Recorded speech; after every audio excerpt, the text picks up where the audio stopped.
You know when you hear that music, well, it's Busted Pencils, but more importantly, it is Jacob Producer's Choice Day. Oh my goodness, the fun will begin shortly. Johnny Lupinacci here, me, Dr. Tim Slekar. That's Dr. Johnny Lupinacci, and the chairman of the board, Jacob. There he is. Johnny's laughing. Did it? Tim thought he was really funny on that one. He almost took himself out. Wow. I saw Johnny laughing there, and he caught me, like that was a making fun of me laugh. I could tell. Is this true, Johnny? No, I mean, not. I don't think making fun at you, Tim. I just think the way that you say chairman of the board always brings me a smile.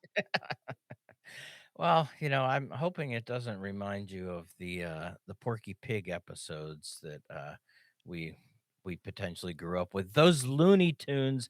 Speaking of which, no, not Looney Tunes on Jacob's Choice, but Jacob, we are excited to be guests on our own show, and with that, I'm gonna hand it over to you, my friend. Guys, I'm excited because it's a Friday once again. And a Friday means it's time for a special segment we do here every week with Dr. Johnny Lupinacci, Dr. Tim Slekar, and me. You already said I'm the chairman. Anyway, let's just do the intro. For choo-choo, producer, Jacob's Choice, chairman of the board. Ow! You now have two choices. Chairman of the board, Jacob. Ow! Jacob, chairman of the board. I bet the board is spelled B-O-R-E-D. We choose to go to the moon. Life's full of tough choices in You chose poorly. So, guys, if you remember last week on the Producer's Choice show, by the way, Dr. Tim Slekar, Dr. Johnny Lupinacci, always happy to have you guests on your own show. You're very good at it. I have to say, nobody shows up to their own show to be asked questions like you guys do. And I'm proud to host you, so thank you for being here. Last week, if you recall, we went back in time through the mist of history to the 20th century to ask you about some of your foundational student moments that helped shape you into the teachers that you have become and continue to be. So today, we're going back in time again, but not as far. Because this week, guys, I'm going to ask you some of these foundational moments as teachers that have impacted what type of teachers you've ended up being. Tim, you went first last week, so Johnny, you can go first this week. Dr. Johnny Lupinacci, tell me about a positive experience teaching that you have had and how that impacted the type of teacher you've continued to be. Well, Jacob, I've had a lot of positive experiences teaching, which is probably why I stuck with it. And good positive behavior reinforcement on the career trajectory. But let's see if I can think of one that first comes to mind.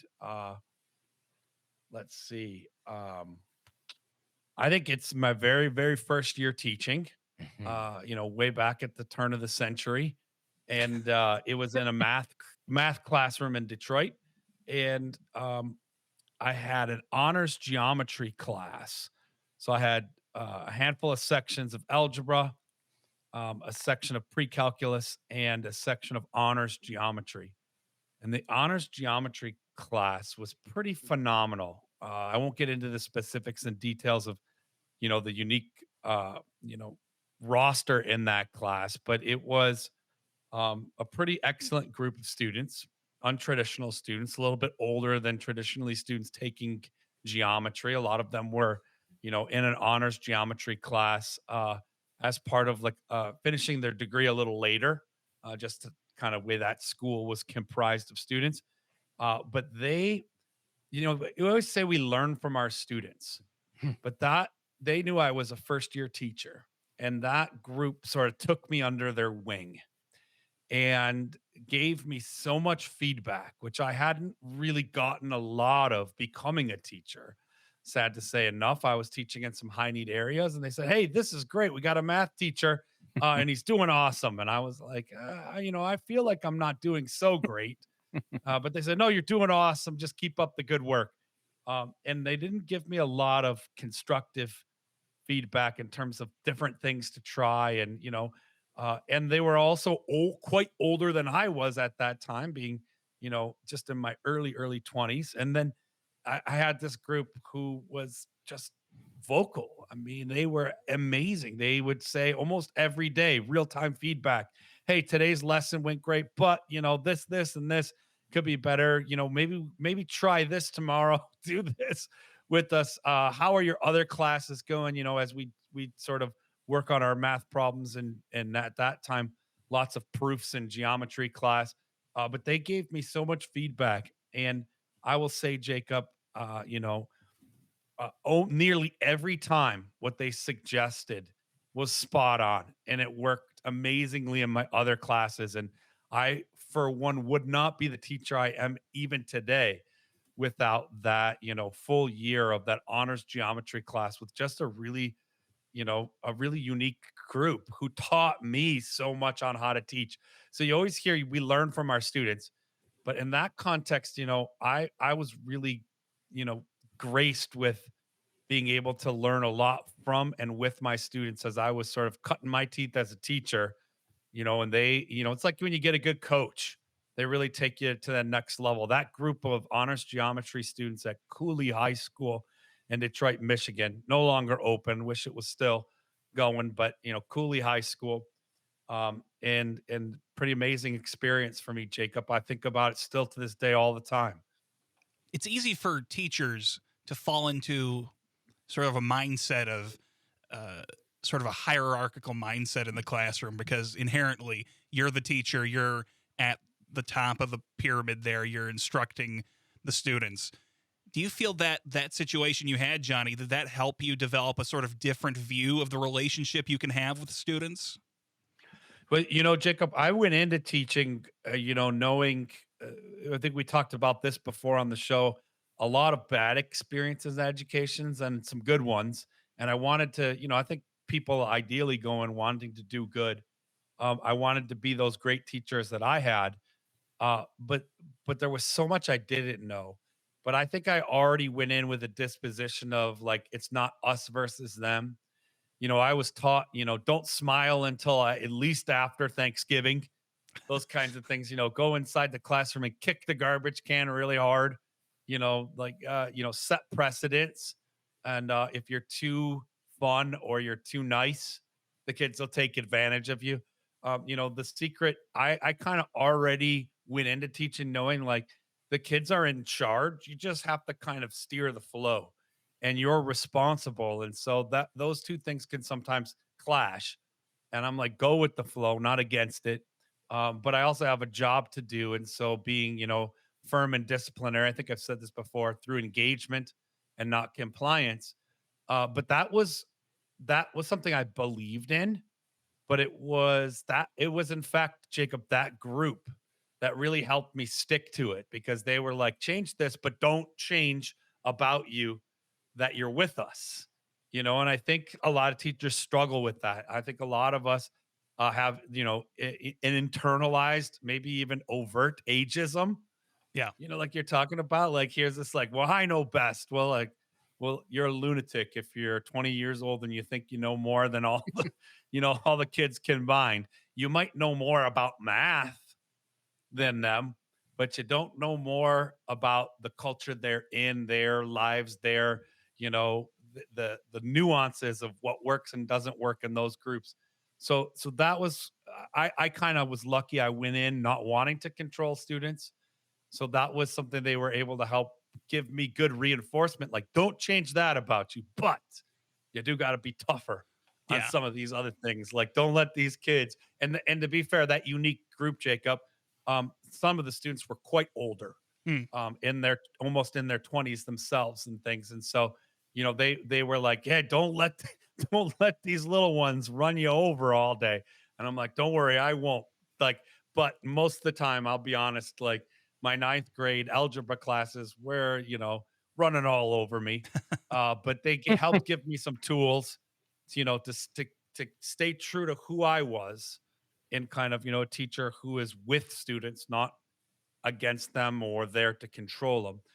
But help give me some tips on how to like establish what I call my teacher voice, which wasn't as a yeller. Like I genuinely don't get mad at young people making mistakes, even behavioral ones. The it happened many times. Every teacher listening knows, you get those students who verbally tell you where to go. And I don't tell you where to go, like turn the page to the next set of problems. They have a bit of sometimes pretty tough to take words, but you go and say that that's sort of what teenagers do. They're Yeah. supposed to be, they're supposed to be insubordinate of whatnot, but you got to give them some guardrails, and you got to have some boundaries, and there are ways to establish and enforce those without trying to like entrench in the battle of teacher versus student. Well, that's exactly the Because thing, Johnny, inevitably, because I yeah. think I had it backwards. You were talking about this situation. I think maybe what it was is actually the mindset you already had is what allowed you to learn from these students and be able to take that feedback positively. Tim, I want to ask you the same exact question.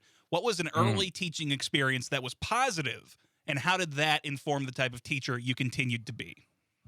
Well, unlike Johnny, I got mad a lot. Uh, no, and lead this in. No, and so this will actually be a lead into an incredibly powerful experience that was a positive, was recognizing how much you don't know when you're in situations of dealing with 20 plus children. And so this is my second year teaching fifth grade, so that's 9 and 10 year olds. And you think about a 9 and a 10 year old and you're like, wow, they're actually quite mature.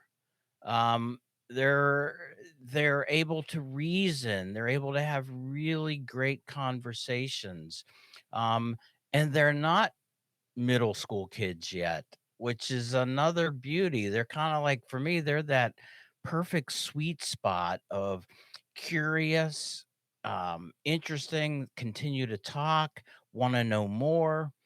And but in my second year, teaching, I taught a fifth grade totally self-contained classroom, which meant the kids that came in at 7:30 in the morning were with me until 3:35 in the afternoon. I taught reading, I taught math, I taught social studies, I taught language arts, English, I taught you name it, science. That's what a self-contained fifth grade classroom looked like. And so I had the same 22 kids that year for the entire 36 weeks. So that means every Monday, Tuesday, Wednesday, Thursday, Friday at 7:30 in the morning, those kids that you had the night before are all coming back the next day. And within that group, there are ones that, and I don't know if a lot of teachers will admit this, but there are some that you really, really like. And there are some that you are absolutely positive that they were put in front of you to push you to the limit of wherever it is you can break. And that actually happened to me. I had a student out, David Bogus. David, if you're out there right now, you are what, 43 years old. So which is in itself all weird, but I'll be reaching Dave, out. yeah, please reach out. But David was a rough kid, and daily, you know, um, regularly throughout the same day, created lots of challenges. Um, and I think one day you know what, putting that together, he took me to my limit, and my limit broke down into an anger, and I turned that into, David, just get the hell out of this room right now. And I don't know if there was something about the tone in my voice that he sensed that maybe he had crossed the line too, but he got up, started crying, walked out into the hallway. And for a second I was like, "Ah, okay." And then you let him out there, and I walked out, and I was still just stewing. I was like, David, what are we going to do? What's the problem here? He's like, Mr. Slekar, you don't get it. I had to wake up at 5 in the morning to get my sister. My mom's at home drunk every night. I had to make dinner, and I'm just sick of being in school. And it was just like that moment was, oh, oh, so you're not just being a little 9-year-old who thinks every day how they're going to wake up and terrorize teachers. Your real life is really challenging, and you need people to see that. And that was that moment where it was just like, not saying that in the going on throughout there weren't days where you get challenged, but it always gave me that ability to really go back to the things I had been taught about being a teacher, which is you don't know what these kids are doing when they're living their lives outside of the classroom with you. And really, whenever you can, get to know who they are, get to know what's happening in their families, because it will give you a perspective that on those days you can go, oh, I get it. It doesn't allow you to potentially excuse it. Oh, let's just, let them go crazy. But you get a sense of understanding. And then from that standpoint of saying my favorite teachers, it gave me an opening then to talk to David at that point from a position that I think really allowed me to take off the anger and the heat, not hate, heat, and really show up in a way that was concerning. And he felt that. And the story then goes, and guess what?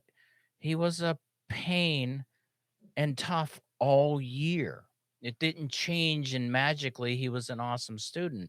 But there was an understanding that there were times when I could be just give him the look and be like, look, man, if you need a break, step out, come back. Or hey, during recess, come on in, let's talk about it. So it was that moment of seeing the fact that, I'm not teaching a bunch of kids stuff for them to remember. I'm in a relationship with lots of individuals who've got all kinds of things going on in their lives. And for a moment, maybe 6 hours a day, I get an opportunity to work with them in a way that hopefully creates a positive future for them. And you can only do that by acknowledging who they are for real and the things they bring. And so that to me just really gave me that sense of saying, I knew it, I was taught about it, I understood it, but in the moment, second year of teaching, totally forgot. And, David, thank you for showing up that day because that was an incredibly profound day for me. Man, that was a great story, Tim. Yeah. Thank you for telling that one. Totally true, though, too. I know. I think Johnny's actually heard me tell this story one other time, too. But, I think it's those things that we, what is it about, quote, experiences that can drive you to be better? It's also being open to realizing that there's a humbleness. I think Johnny has always been putting it. There's a humbleness that we need to approach when we're standing, in front of a group of children who every one of them has had, in the morning, the experience they went through in the morning before they got to your classroom could be everything from an awesome, great family breakfast to getting your sister up from school while your mother lays there hungover from the night before. So, and there's a difference between, as you said, learning about it in the classroom setting yourself, the troubles kids could have, these things, versus being there as a teacher and confronting it in your actual life as a teacher.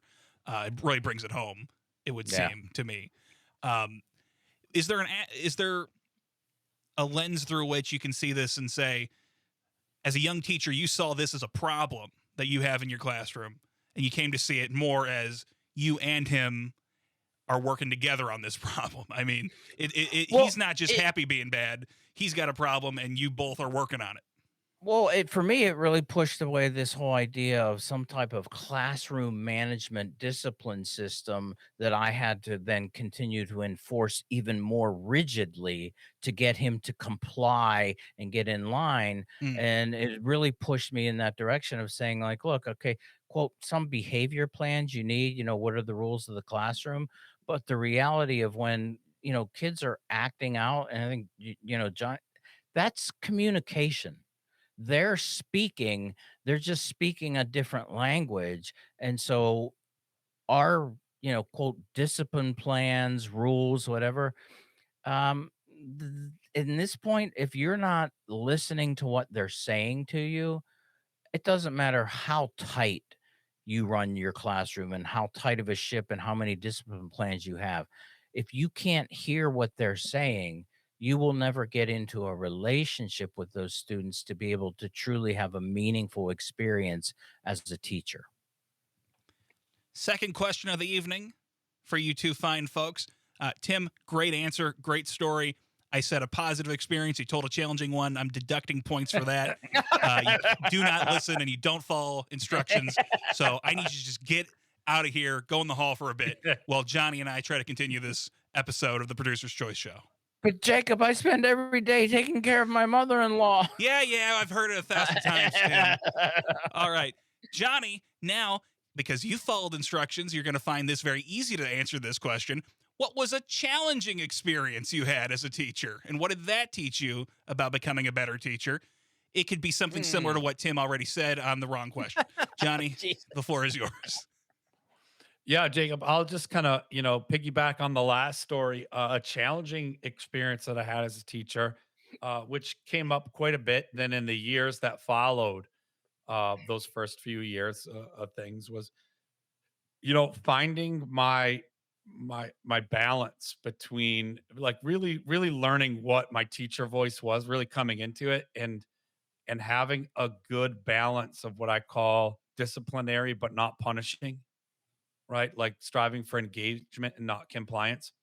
But things started to get more distracting in the classroom, and we entered the era of cell phones and all kinds of different, school-wide policies that were very different than my traditional approach of like, hey, let's kind of go with the flow. And there are a lot of things that we can work together and maybe there's ways to include using our cell phones in classrooms or like following the rules, but getting some teacher autonomy. Well, I was in a school with a new principal, and they're not wrong for this. They said, hey, we can't have a policy that's some way in one room and different in the other room. This is starting to like create some some misunderstandings from students. I would say more opportunity for them to sort of abuse situations. But I think a challenging situation for me, Jacob, was things were working great for me in my classroom. They weren't necessarily going so great for my peers at that time. And initially, my first reaction, and like Tim brings up the importance of, humility when facing our students, but also when working with our peers that are different than us.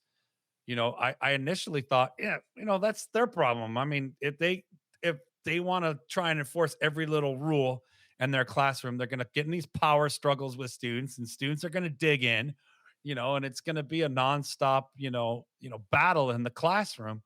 That, quite frankly, how I frame my math classroom isn't it. I don't have time for it. I don't have the energy. It's not what I signed up for. I work with students, not against them. I'm, a coach, not a cop. I had all these, sayings already about how this was not my problem.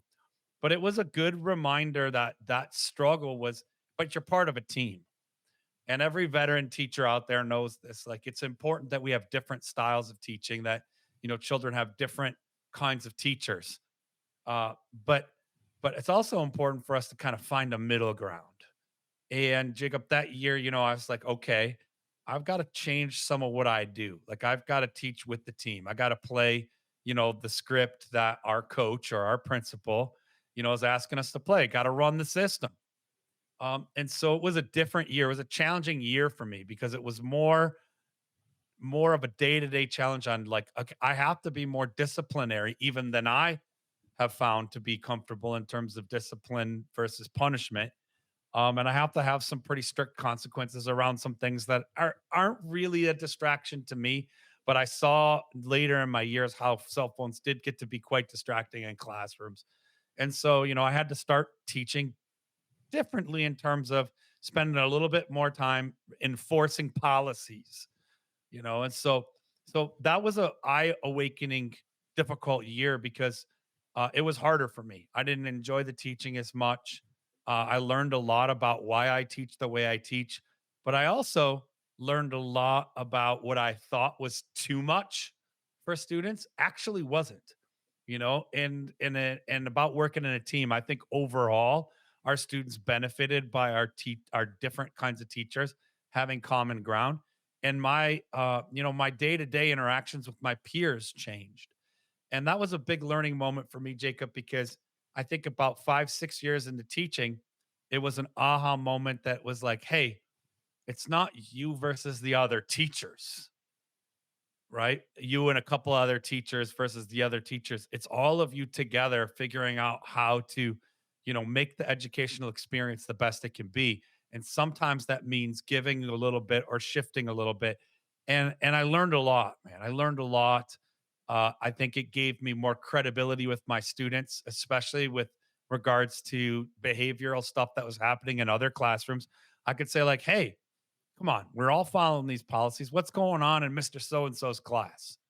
Like and in previous years, Jacob, I know the students would say, well, he's such and such, like he's a real jerk about the rules. Like all he cares about is whether or not, we're following directions. And I said, well, now I know, like I care about you, and I also care that you're following directions. It just gave me a little bit more leverage. I think I became a better teacher that year, but it was a struggle. It was a struggle to adjust to a school wide system, and every teacher out there, I bet you can relate. There's always something, whether it's like a new policy about when we're starting particular learning lessons, or what time we have lunch at versus all these kinds of like really non-negotiables you have a lot of say in as a teacher that impact how you teach. It's also, Jacob, a silver lining. It's one of the joys of this career is that it's never the same. So, it was sort of like that's right around year 5 6. I was like, whoa, this job really is never the same. I don't think this is ever going to get old. It's never going to get boring. And it layered on that level of, I want to say, challenge to me, which I like. It's like, hey, not only are you required to teach and have your teacher voice, but you got to be part of a team. And I think before that, I was more of like a lone ranger, a little bit of a rogue teacher who did pretty good at things. Like I enjoyed my teaching, and students did great in my class and liked it. And I certainly also made mistakes like any teacher. So I'm not bragging that I was a perfect teacher, but I was definitely different in terms of things. And that year, I really turned the corner on trying to figure out how could I stay who I was, but contribute to the whole team. And sometimes, if you're a teacher listening out there, it's not me saying just go with the flow of what's happening in school. Sometimes you're just not in the right school. Yeah. Right. And so that's kind of one of those things. I was like, wow, I'm really in the right school. I really like this place. I just teach differently. But I think, as a coach too, I can adjust. I can relate now in my older years. This is like when you have a really talented player on your team, but you need them to be more of a team player. You need to play their role and work within the system. And so that was a good learning year for me. Difficult one. Whew. Still something I struggle with. I just got my marching orders for what a syllabus needs to look like this year in teaching, and I'm like, that doesn't look like my syllabus. My syllabus is engaging. It's fun. It's got videos in it. It's got all kinds of how-tos, but I also understand the broader context of being on a team, and understanding the political climate that we're teaching in right now. And had I not had those difficult years early in my teaching career, Jacob, I might not have that skill today to understand we're part of a system, we're part of a team, and choose your battles, right? For me, Johnny, I'm not a teacher, and God willing, I never will be. So for me, when I come into these conversations, I think about teachers as they relate to students. But I'm glad you brought it back to where you did, because being a teacher is also about being one teacher amongst many teachers in a school. And that's equally important. That's just as much a part of the job and just as much as part of the challenge as relating to students is. Tim, do you want to tell that story again? I was like, I'm wondering. I'm like, okay, so now where do I go? Well, I'm going to ask you, I'll ask you that first question again, Tim. Tell us a fun, positive experience you had as a teacher and what that did to make you more gooder as a teacher. More gooder. I love being more gooder. You know what? Putting in the effort to actually pull together a full out Civil War day Ooh. with my fifth graders, turning and showing the proof that fifth graders with things to do that are interesting can spend an entire day from morning until the end of school day fully engaged in learning opportunities when they're provided in situations that allow them to dig deep and explore. Got a lot of parent volunteers together for this opportunity. Had we actually had one of my students. They were pig farmers, and that was Lacey Watkins. And Mrs. Watkins, she goes, I can bring a pig. And I was like, well, that would be, I'm like, do we need a She goes, no, I mean, like, we can cook a pig. Oh, okay. And she goes, like, they did it, and so yeah, we cooked a full pig in the back of the schoolyard. I had a couple reenactment companies show up to drill the students on how to march and handle things like that. We built camps where they could sit up, did a lot of reading, had the music teacher come out and teach, Civil War songs, did some artwork. And so what it for me, the effort I put into planning that day, and again with my other fifth grade colleagues, and the coordination with parents, and realizing how much parents actually do want to get involved and how much they can help, putting that out there, and insisting to my principal, who was really challenged by the idea of a whole day, Mm. because, and again, that was what, 94, 95, instructional time. Tim, that's a lot of lost instructional time. Like, no, it was a whole lot of learning time, truly, that was experienced by all. Me, really importantly, to be able to say, you can do it. But you know what it also taught me is that you do have to plan with lots of people and create lots of opportunities. And so I kind of push against people who are like, hey, just let kids do it, they'll have a good time.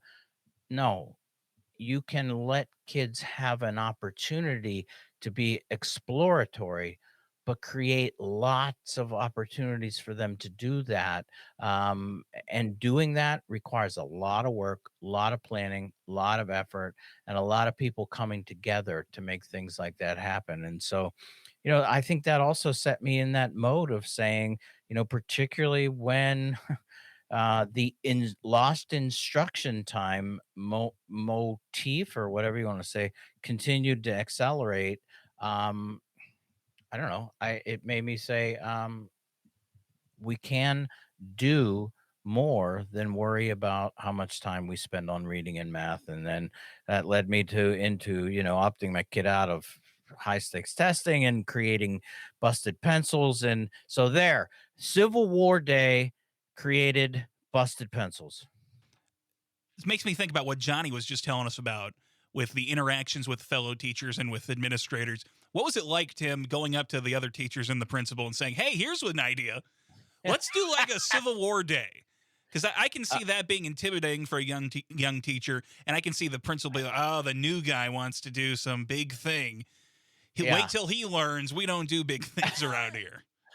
Yeah. You know what? I mean, holy crap, Jacob, that's a whole actually show in and of itself. Yeah. The resistance this young teacher faced in that situation by actually a lot of my teacher colleagues and the principal together. Um, and it really did. It probably was that event, along with the compounding effect of trying to do more things like that, that actually took me out of public school teaching. So I don't want to, boy, that sounds like a negative experience, but it was just realizing though that, look, if I'm going to, it was a positive experience because it got me motivated to finish my PhD and to go into teacher education, to work with future teachers, to really empower them with saying, you can do these things. It's not a negative experience, Tim. As you said, it was a positive experience. And because it was so positive, you said, hey, I'm going to do this whatever way I have to, so that more people can have these positive experiences. Thank you. There you are. You're better than AI, Jacob. Thank you. In some aspects, yes, and others, no. Guys, thank you so much for being here. Dr. Tim Slekar, Dr. Johnny Lupinacci, great guests on your own show as always. But there's one thing that I do at the end of every Producer's Choice show, and we're going to do that thing right now. Let's go! Dr. Johnny Lupinacci, 60 seconds on the board. Give a shout out to a teacher that was instrumental in helping you as a young teacher. Oh, you know what? I think the first teacher that comes to mind is, since we were talking about geometry class, I'm going to throw a shout out to, Mirza Beg, Mr. Beg at high school, my geometry teacher. Also had him for homeroom a couple times. Just a genuinely entertaining, great, brilliant math teacher who, communicated mathematical concepts with a passion and was engaging and made math really fun. And had all these great little sayings that stuck in our heads, and it just stuck with me. I was like, man, I got to teach like Mr. Begg. What a great experience I had in his classroom, and thought of him often, and still do as I'm teaching. Tim, same question to you. Who's a teacher? Give a shout out to them that helped you out as a young teacher.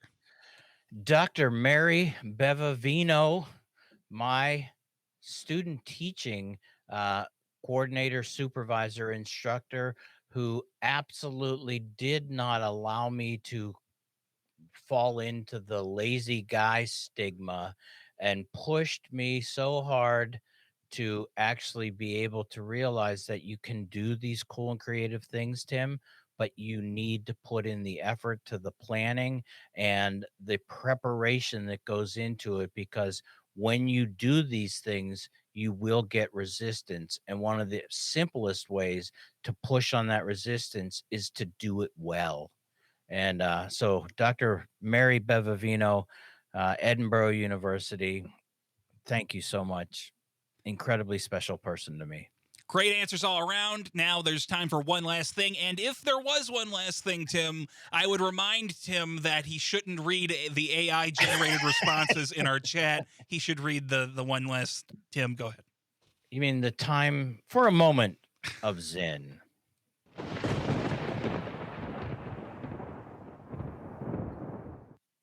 History can untie our minds, our bodies, our disposition to move, to engage life rather than contemplating it as an outsider.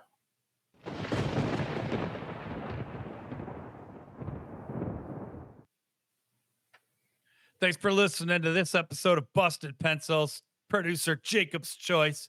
And remember, you can grab great podcasts packed full with more Busted Pencils content on Apple Podcasts, Spotify, and of course on the Civic Media website or at bustedpencils.com.